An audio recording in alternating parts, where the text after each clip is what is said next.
এই মুহূর্তের সবচেয়ে বড় খবর, অভিষেক বন্দ্যোপাধ্যায়ের ঘরে বিজেপির সার্জিক্যাল স্ট্রাইক।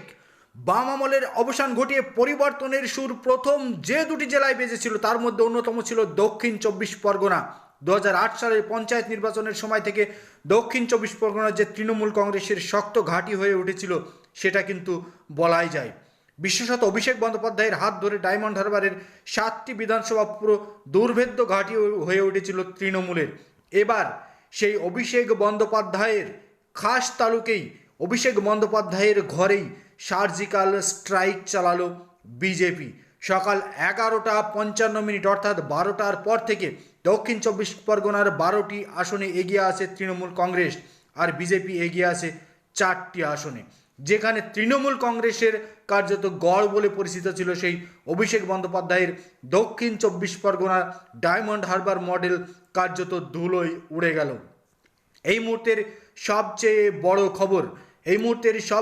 খবর, অভিষেক বন্দ্যোপাধ্যায়ের খাস তালুক, অভিষেক বন্দ্যোপাধ্যায়ের বাড়িতে সার্জিক্যাল স্ট্রাইক চালালো বিজেপি।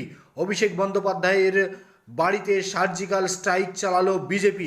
কার্যত দক্ষিণ চব্বিশ পরগনায় বিজেপি ভালো ফল করতে চলেছে।